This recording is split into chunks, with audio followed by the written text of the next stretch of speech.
Yeah, that's one of the biggest questions I think that we can ask a person, and probably one of the most compassionate and loving questions, and that is, what's it like to be you? Tell me what it's like to be you. And then to sit and really, really listen to what the person says, because we're all having our own experience, each one of us. And it might not be the same. When life throws a challenge at you, one thing is certain. To find a resolution for every issue, every problem, for everybody, there's more than one way.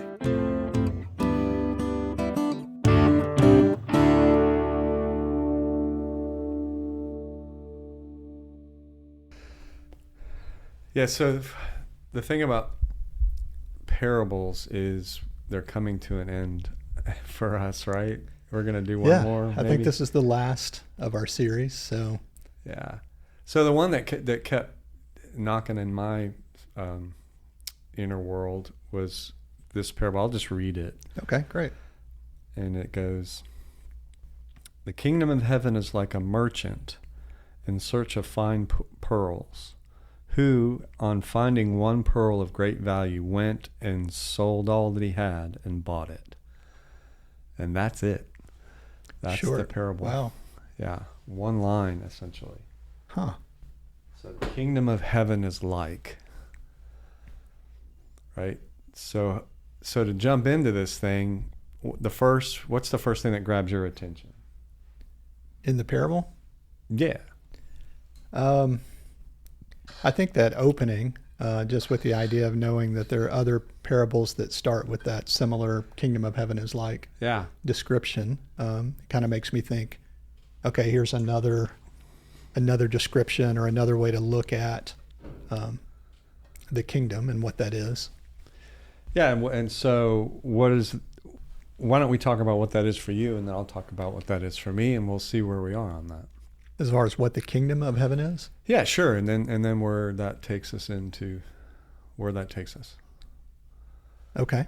Okay. Well, I mean, and here's one of the things that we were just talking about this is that I think in our day and age, at least for me, each person's going to have to come up with what that's going to mean for them. Okay. I think in the olden days, not even that old, but for some people, it's somebody else is going to tell you what that is. But the thing about a parable like this that is so brief and so compact, the words and the concepts that are used become all the more important. Mm-hmm. And what I can tell them blue in the face what it is that it used to mean or it has meant, but it's meant a lot of different things. And so that's why I think it's important for you to try to get in touch with, and me to try to get in touch with, what it means to me, where it takes me. And I think that that's fair to the parable, because I don't think there's one answer. Yeah. Gotcha. So, all that to say, so what's the kingdom of heaven for you? I don't feel like that's a very easy question to answer for me, to be honest. Mm-hmm. I think just thinking of all the different images and definitions I've had of that over time, and how those have shifted. And now I think I would probably lean more toward that the kingdom of heaven for me is union with God. Okay. Union with God. Just completely just enveloped and surrounded in that. And what was it before? Like, how did you get to that? That's a good question. I think,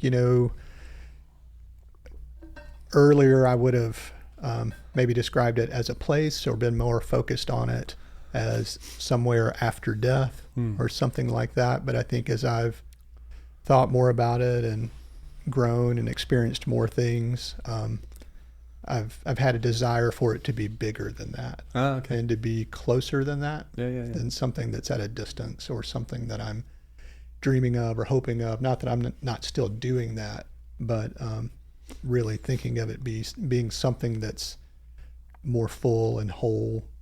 Oh yeah, kind of as a picture. Yeah.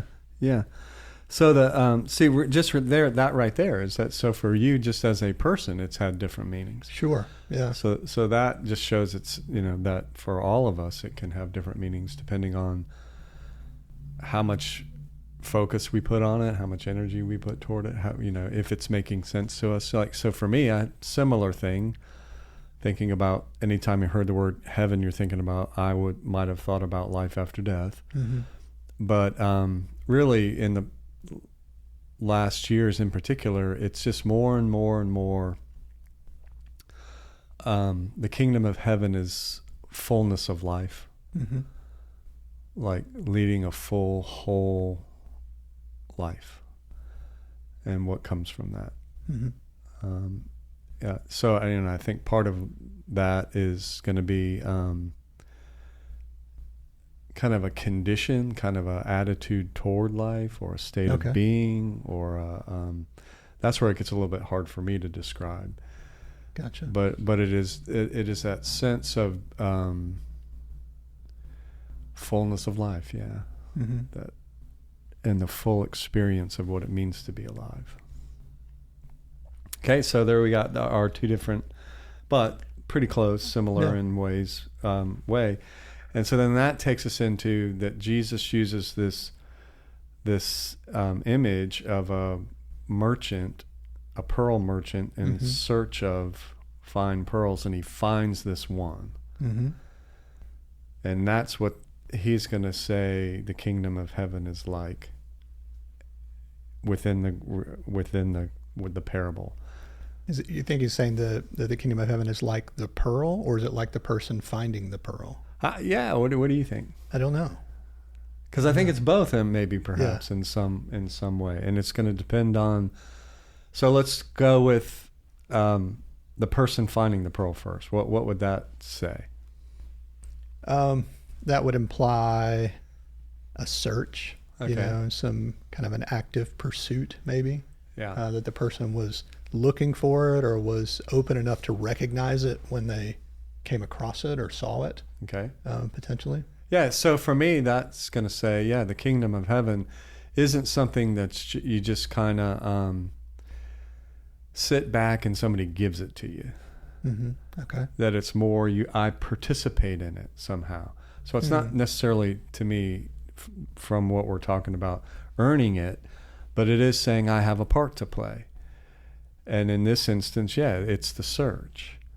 And it's somehow or another paying enough attention in the search to recognize when I find it. Right? So there's a lot to me within the parable that's about staying awake, staying aware, and participating in the reality of this thing called the kingdom of heaven. And not just... Well, that's one of the reasons why for me it's really not so much any longer about getting somewhere. Okay. Meaning like going somewhere after death. Gotcha. It's about participating. That's why I'm talking about participating in life. Okay. And that's now and all the way into whatever happens after. Right? So the guy participates somehow. We participate somehow. Gotcha. Does that feel right to you? Yeah, I mean that seems to be kind of what I'm perceiving from it, just as you're reading it. Yeah, it's not like the kingdom of heaven is like a guy that was sitting at home watching TV and somebody threw a pearl through his window. And he caught it, or perfect, or it landed and hit him right in the head, and he was like, "Hey, what's this?" He's involved in it somehow. Yeah. All right. Okay. So then there's the pearl itself. So what might that be? Well, I think it implies that it's valuable enough, it's recognized as valuable enough to the person who finds it that they would go sell everything. Right. So and what might that be for you?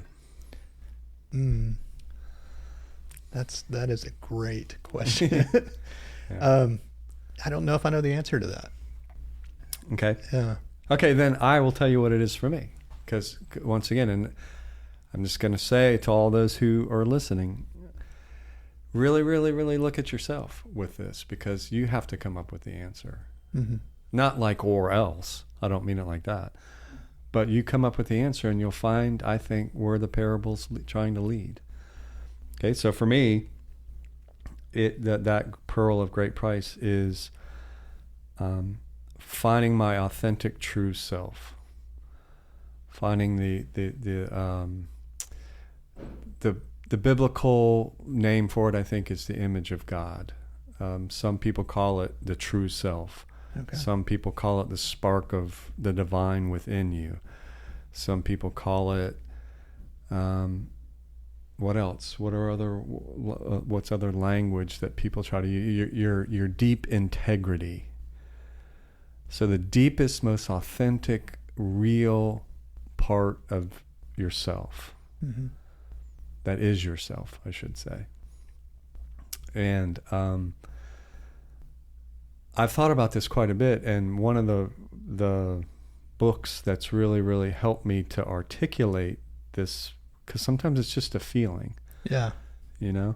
Yeah. So to be able to articulate this feeling is a little book that a guy named Parker Palmer wrote called Let Your Life Speak. And he tells a story. The whole book really, in a sense, is trying to deeply discover who you've always been. Okay. Okay, if you remember last time when we talked to Kerry, yeah. When we talked to Kerry, she talked about how when she comes from the camp of that there's a soul that comes from somewhere and chooses a life, Mm-hmm. right?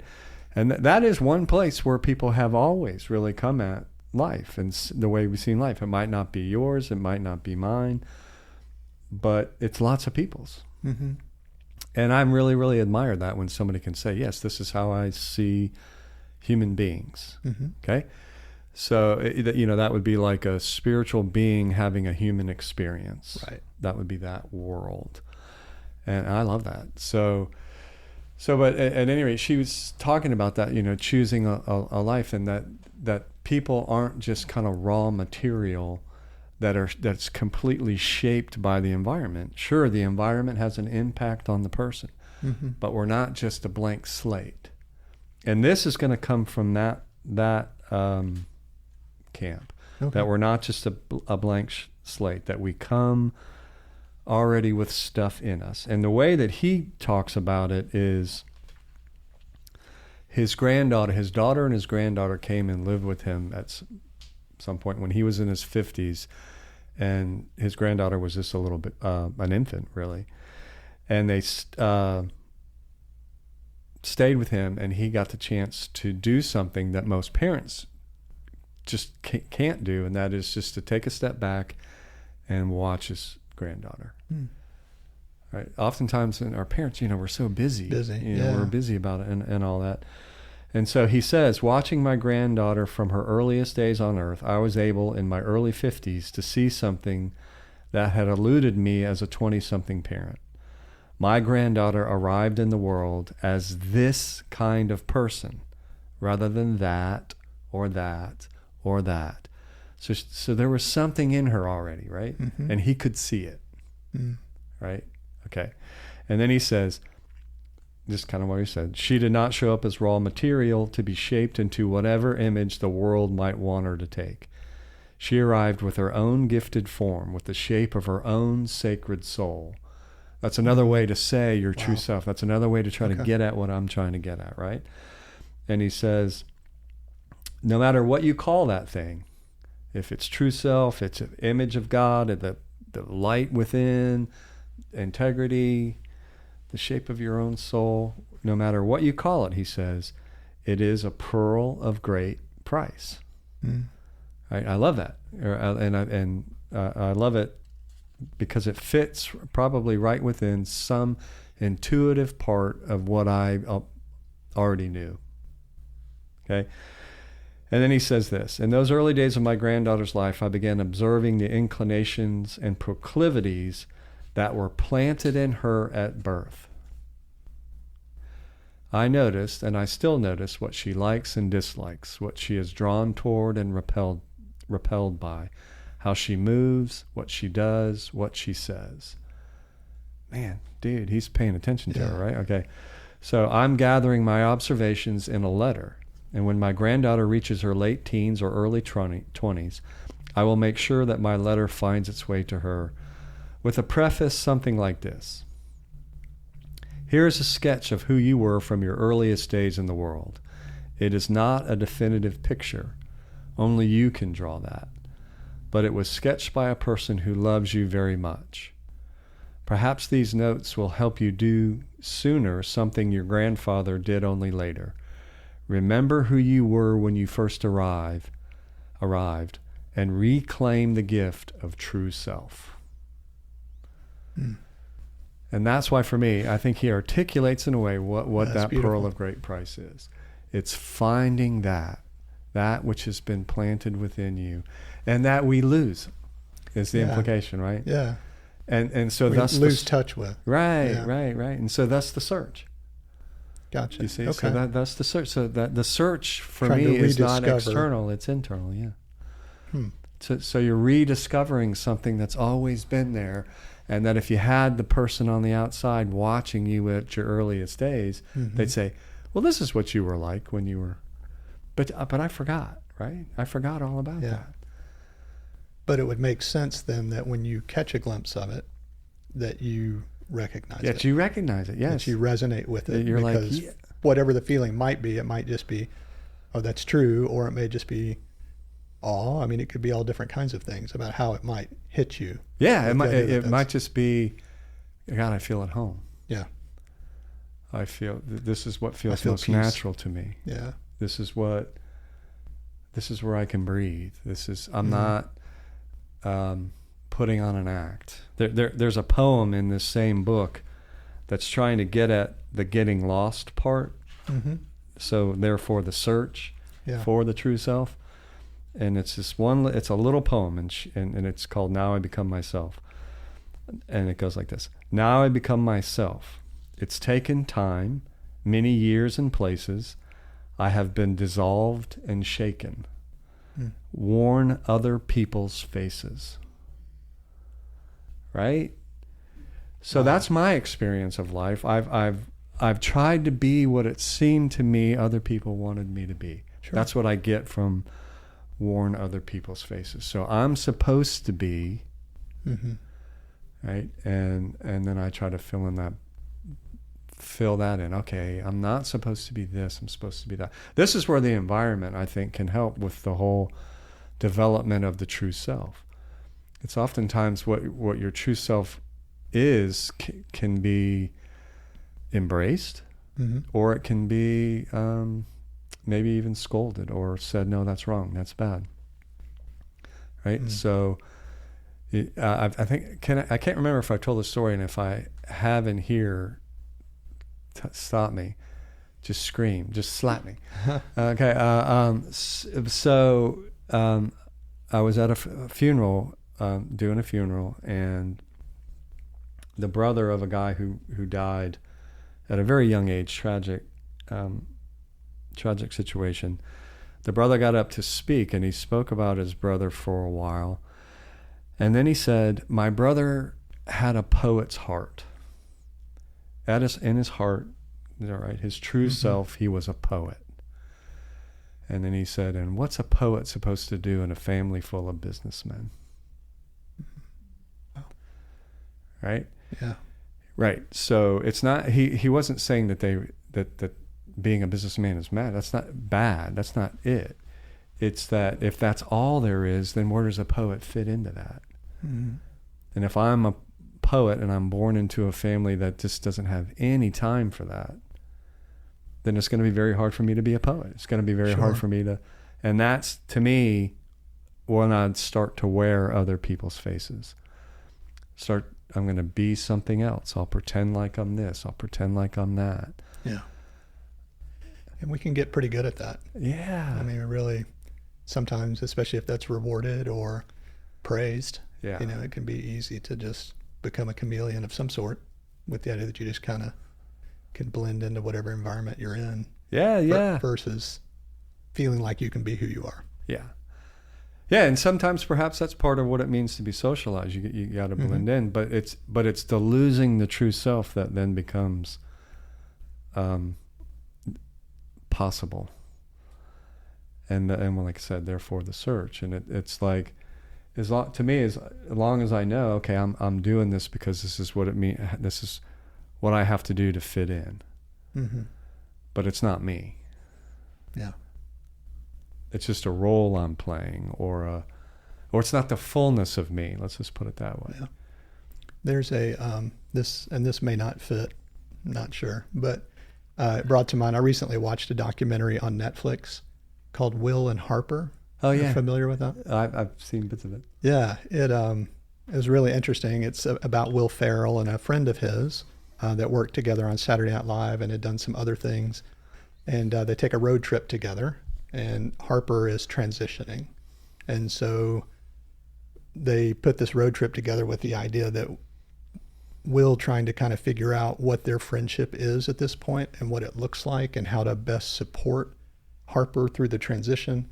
And so it's just a documentary of them on this road trip across the country, but it's really honest and intimate in the way it's awkward, and just trying to make sense of things and it not always going right. And Will feeling, going back and forth between feeling like, okay, I need to protect Harper, or I need to listen more to Harper, and just trying to figure out that idea of this person discovering who they are and it looking different than Will was used to. But it's just a different kind of story. But this conversation reminded me of that. Oh, yeah. With the idea of just the struggle of that and just the time it takes sometimes to describe to other people kind of what your reality is or who you are. Yeah, that's one of the biggest questions I think that we can ask a person, and probably one of the most compassionate and loving questions, and that is, what's it like to be you? Yeah. Tell me what it's like to be you. And then to sit and really, really listen to what the person says, because we're all having our own experience. Yeah. Each one of us. And it might not be the same. And oftentimes that what you're talking about is kind of the pretty far extreme when somebody feels like I'm just completely different than what I'm showing the world. Yeah. And what all that entails that you have to do in order to try to live out what we're talking about. That true self. I just have nothing but compassion for someone in that place. Yeah. Because that is hard. And it's courageous to do. Yeah. But I think, that's why the pearl, it's of such value. It's worth that much. It's worth everything. And when you find it, yes. Yeah. It's the fact that everything else would pale in comparison. Everything else would pale in comparison. Having whatever that is. Everything else would pale. Yeah. Not that it's bad. Not that any other stuff is bad. It's just, this is it. This is it for, the hard thing is oftentimes, and what's happened, especially in the religious world, is we find something that we feel like is it for us. And then we think that everybody else is supposed to have that too. The same it. Yeah, that's right. Right. Same it. So it's like, I'm saved. Are you saved? You should be saved. That kind of thing. Yeah. And it's like, well, okay. That's why I started this conversation. For me, and the way that I can make sense of it is, you're going to have to choose. You're going to have to go on the search. You're going to have to be the our each and every one of us. Nobody else is going to be able to do it for you or tell you. We can share ourselves with one another. We can help each other. We can support one another. We can do all that. But we can't find that pearl for somebody else. You know what I mean? Yeah. And that's for me, I find it exciting and inviting and beautiful, because I think it's that unique to each person. Yeah, that's pretty incredible. Yeah, man, that's why one of the reasons why I love this parable, because it's just so wide open. Mm. And asking you to get into it and make it yours. Right? So when I circle back to me, the why it's the true self thing, I think your example with Will and Harper is a great one. And she's the one transitioning, Harper who's transitioning is saying, I'm willing to do anything. Yeah. In order to express myself, be myself in the world as fully and completely as I can. And I think we're all invited. For me, we're all invited in our own way to do that. And I certainly think this parable is that. It's an invitation. Mm.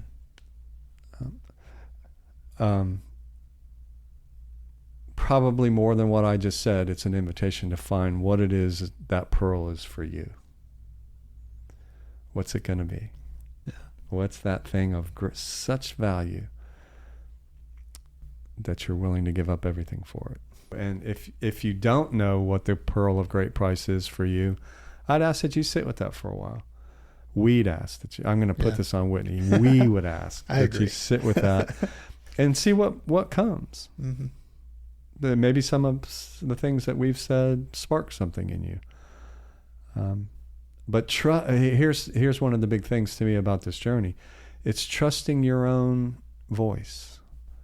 It's trusting your own inner sense of rightness. It's trusting your own intuition. It's trusting yourself. I think that's a big part of it. Yeah, I agree. I think that can be hard sometimes. Yes. But I think that's the part, like we've said with all of the parables, that's what it's inviting us to do. It is. So the responsibility side is you have to participate and get to decide. But that's also the freedom part of it. Mm. So there's not going to be a savior coming in to save you and give you the answers, no matter how much you want somebody else to do that for you. This is inviting you into your own life. To me. Mm. Yeah. So there you go. The parable of the pearl. And we're going to end with no more parables, no more headaches for you.